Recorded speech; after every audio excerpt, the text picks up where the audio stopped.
కడప నగరం ఎర్రముక్కపల్లెలో ఉన్న railway under bridge నిర్మాణాన్ని పూర్తి చేయాలని డిమాండ్ చేస్తూ సిపిఎం పార్టీ పెద్ద ఎత్తున పోరాటాలకు సిద్ధమవుతున్నట్టు ఆ పార్టీ నగర కార్యదర్శి ఏ రామ్మోహన్ పార్టీ నగర నాయకులు నరసింహ తెలియజేశారు. కాబట్టి ప్రభుత్వం తక్షణమే బ్రిడ్జ్ నిర్మాణాన్ని పూర్తి చేయాలని డిమాండ్ చేశారు. సిపిఎం పార్టీ చేపట్టే పోరాటాల్లో ప్రజలు భాగస్వాములు కావాలని ఆయన విజ్ఞప్తి చేశారు. కడప నగరంలో ప్రజలు చాలా తీవ్రమైనటువంటి సమస్యలు ఎదుర్కొంటున్నారు. అందులో భాగంగా ప్రధానంగా Erramukkapalle Viswanathapuram railway under bridge నిర్మాణం తీవ్ర ఇబ్బందులకు గురి చేస్తూ ఉంది. గతంలో అనేక సార్లు ఆ రైల్వే అండర్ బ్రిడ్జ్ నిర్మాణం పెండింగ్లో ఉన్న సందర్భంలో పూర్తి చేయాలని అనేక మంది అధికారులకి విజ్ఞప్తి చేశాం. కార్పొరేషన్ అధికారులు, రైల్వే అధికారులు, రెవెన్యూ అధికారులు నిర్లక్ష్యం చేస్తూ ఉన్నారు. 2024 ఆగస్టులో ప్రారంభించినటువంటి ఈ బ్రిడ్జి ఇప్పటి వరకు పూర్తి కాకపోకుండా పెండింగ్లో పెట్టారు.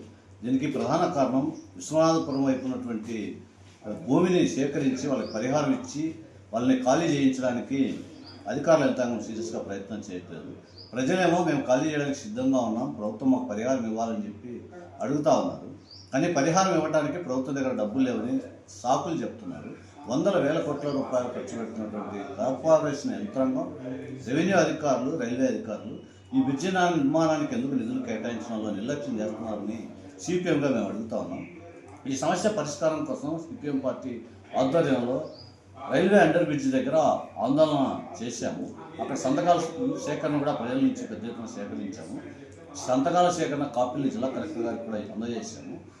అప్పటికి కూడా ఎవరైనా స్పందిస్తారో అని చెప్పి వేచి చూసాం. గత్యంతరం లేక ప్రజలు తీవ్ర ఇబ్బందులు పడుతున్నారు. చిన్నపిల్లలు, మహిళలు, వృద్ధులు విశ్వనాథపురం వైపు నుంచి ఎర్రముక్కపల్లి వైపు రాకపోకలకు చాలా కష్టాలు పడాల్సినటువంటి పరిస్థితి వస్తూ ఉంది. అనేక మంది ప్రజలకు అక్కడ గాయాలు అవుతున్నాయి, దెబ్బతింటున్నారు, వెన్నుముక విరిగిన సందర్భాలు ఉన్నాయి. ఇన్ని రకాల ఇబ్బందులు పడుతున్నా పాలకులేమో పట్టనట్టు వ్యవహరిస్తున్నారు. అందుకోసం సిపిఎం పార్టీ ఆధ్వర్యంలో ఈ పోరాటాన్ని తీవ్రతరం చేయాలని చెప్పి నిర్ణయించడం జరిగింది. అందులో భాగంగా ఈ నెల 10వ తేదీన రైల్వే అండర్ బ్రిడ్జ్ వద్దనే అన్ని రాజకీయ పార్టీలు, ప్రజా సంఘాల ఆధ్వర్యంలో ఆ ప్రాంతంలో ఉన్నటువంటి ప్రజలతో కలుపుకొని ఒక రౌండ్ టేబుల్ సమావేశం నిర్వహించాలని చెప్పి పార్టీ నిర్ణయించింది. రౌండ్ టేబుల్ సమావేశం తర్వాత కూడా స్పందించకపోతే ఫిబ్రవరి 17వ తేదీ నుంచి రైల్వే బ్రిడ్జ్ వద్దనే రిలే నిరాహార దీక్షలు చేపట్టాలని సిపిఎం నిర్ణయించింది. అప్పుడు కూడా సమస్య పరిష్కారం చేయడానికి, నిధులు కేటాయించడానికి అధికారులు ముందుకు రాకపోతే ఈ నెల 23వ తేదీ నుంచి నిర్వధిక నిరాహార దీక్ష చేపట్టాలని సిపిఎం పార్టీ నాయకత్వం నిర్ణయించింది.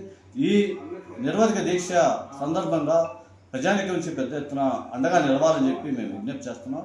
ఆ రకమైనటువంటి పద్ధతిలో ప్రభుత్వం మీద ఒత్తిడి తీసుకొచ్చి బ్రిడ్జి సాధించేంత వరకు సిపిఎం చేసే కృషిలో ప్రజలందరూ భాగస్వాములు కావాలని చెప్పి మేము విజ్ఞప్తి చేస్తాము.